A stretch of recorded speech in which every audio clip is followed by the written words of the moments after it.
Hey, what's up everybody? I'm Anton, and today's episode is brought to you by M. Zartara, who has requested that we check out the song Wish I Could Fly by Roxette. So sit back, relax, and let's get straight into it. This is on their 1999 record, by the way, too. Later.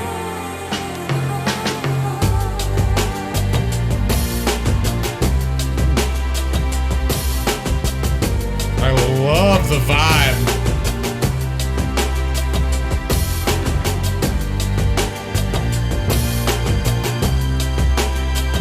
Love the orchestration.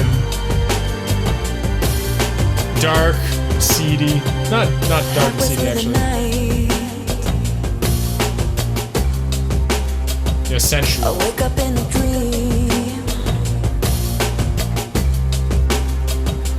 Echoes in my head. Kind of reminds me of Do You Get Excited? Make every whisper turn into a scream. Man, her voice is still amazing. I dreamed I could fly out in the blue over this town, following you over the trees, subways and cars. I tried to find out who you really are in the middle of the night. Okay, this one's really interesting because it's kind of like it feels like two songs. The verses are very like sensual, very atmospheric, and then the chorus goes much more I don't know if the word is anthemic, but it's almost like going from minor to major. It's like there's like a tonal shift. It's much more light and expressive. Yeah, it's like the verses are the sensuality. Well, you could almost even see it like the verses is like the foreplay of intimacy, of sex, and then the chorus is like the kind of the big moment, you know what I mean? Yeah, it kind of feels like there's like, it reminds me of Here Comes the Rain Again by Eurythmics. That song also had this interesting interplay of almost like two songs becoming one.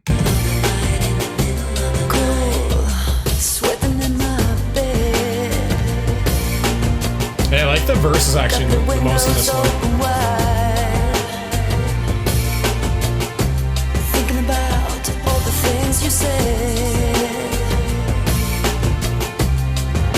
I wish I could fly out in the blue over this town, following you.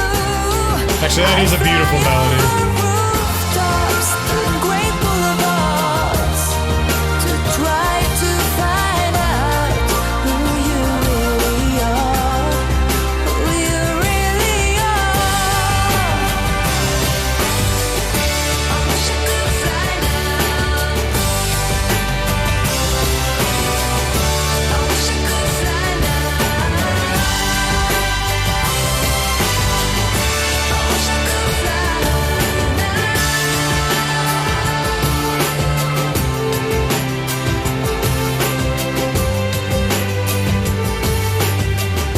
I love the orchestration there.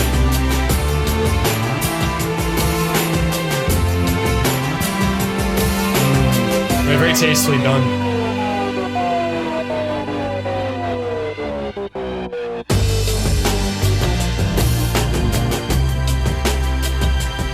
Yeah, it does have a bit of 90s vibe in it. I wish I could fly around and around over this town. I like how everything is coming together here. Orchestration.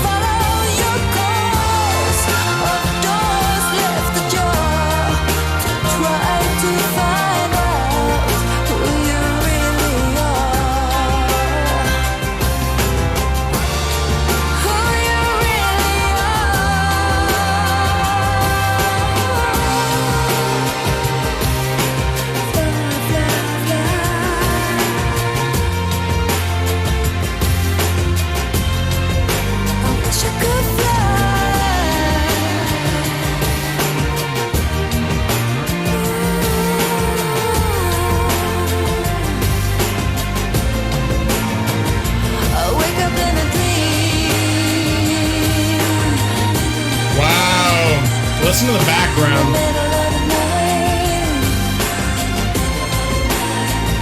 I wish I could fly.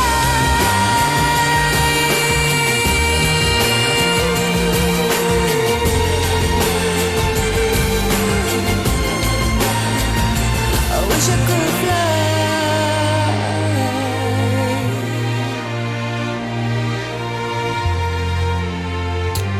Yeah, the instrumental of the song is amazing.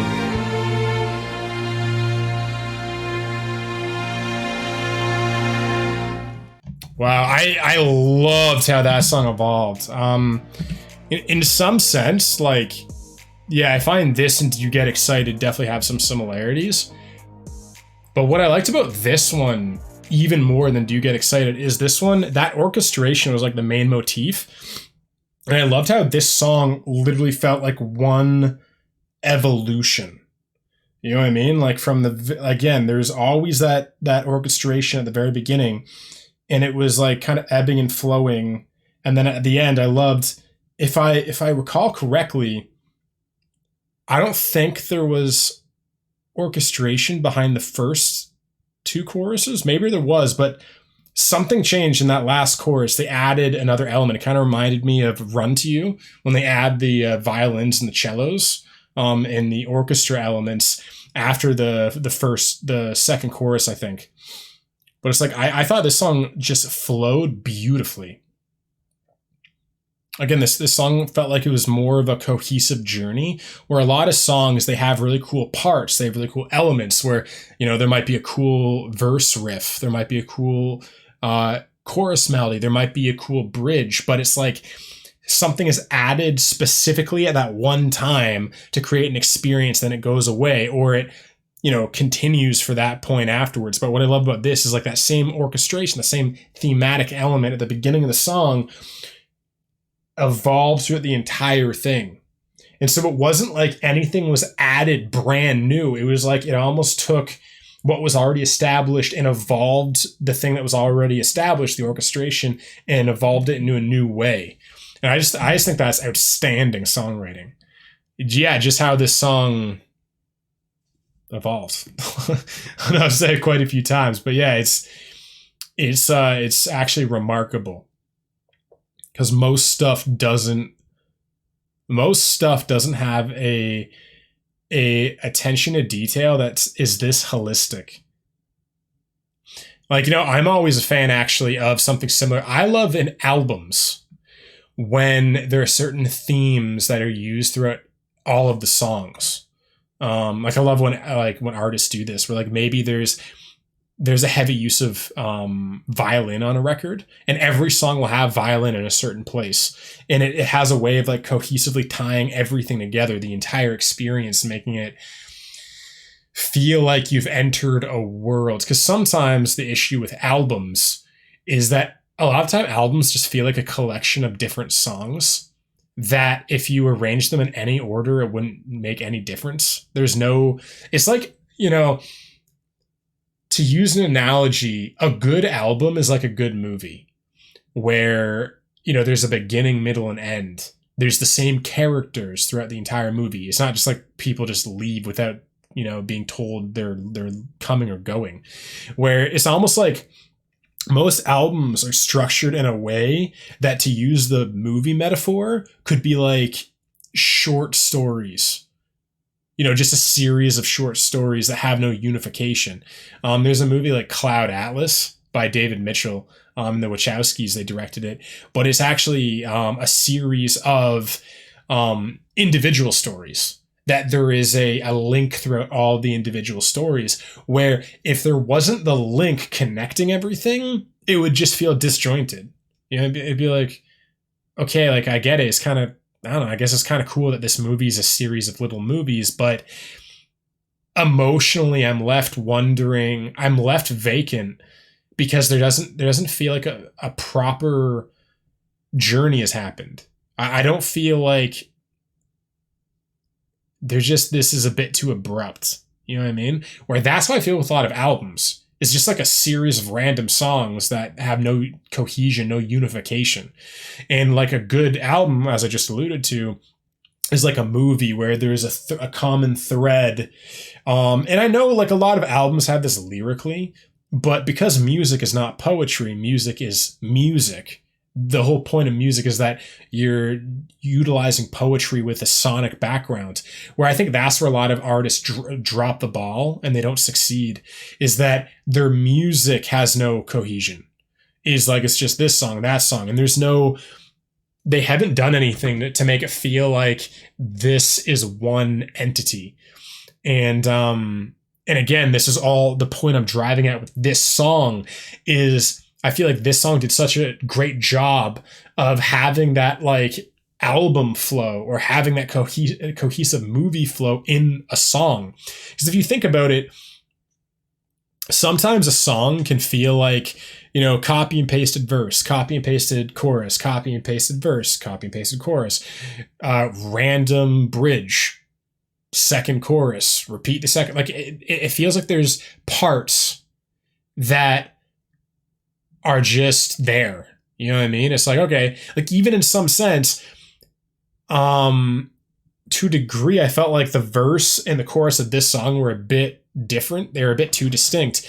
But again, what I thought was great, to tie the chorus and the verse together, that orchestration played out through the entire song, which no matter how distinct this song got, how pulled in different emotional directions it got pulled in, the orchestration was able to pull everything together and make it feel like this was one cohesive unit. And what that allows it to do is, what the cohesive orchestration allows is you can actually pull the song in different directions. You can pull it further in different directions, where most songs, if they don't have something that's gluing them together, the verses and the choruses have to be very succinct and similar, which can also make a song feel a bit more flat because it's not actually going up and down very much. So this allows great peaks, great valleys, while still connecting the peaks and the valleys through the orchestration. So I thought that was expertly well done in this one. And now let's jump in the lyrics. All right, we're back with Roxette, I Wish I Could Fly. And halfway through the night, I wake up in a dream. This does really remind me of Do You Get Excited? Echoes in my head make every whisper turn into a scream. I dreamed I could fly out in the blue, over this town following you, over the trees, subways, and cars. I tried to figure out who you really are. Kind of reminds me of like being in a relationship with somebody and like the mystery is what's so inviting. Like we've all been in relationships like that where the person is such a mystery that it's intoxicating, but they're too much of a mystery to actually feel like you're secure with them. They feel a bit alien to you and you feel a bit alien to them.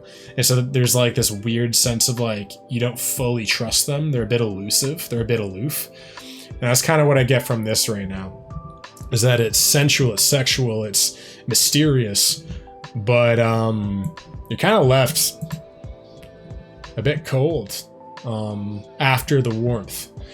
In the middle of the night, cool sweating in my bed, got the windows open wide thinking about all the things you said. I wish I could fly out of the blue over this town following you. I'd fly over rooftops, the great boulevards, to try to find out who you really are. I like how the lyrics and the choruses actually shift.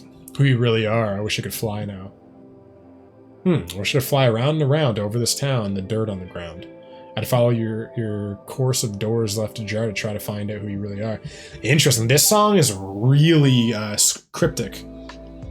But what I get from that is like, yeah, someone is like leaving you breadcrumbs of who they are, but they're not being direct in sharing themselves with you.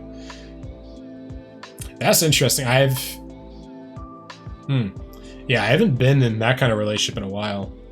But I've definitely been in those kind of relationships, and yeah, they're intoxicating, and they're slightly uncomfortable too. You never feel like you're fully seen and valued. Yeah, it's like, and usually one of the parties or both of you are very afraid of commitment, and that's why they become a mystery. The reason why they're not direct with you about their wants and their needs and who they are And the reason why they're so mysterious is because they aren't really sharing all that much. They're sharing bits and pieces. They're leaving doors slightly open.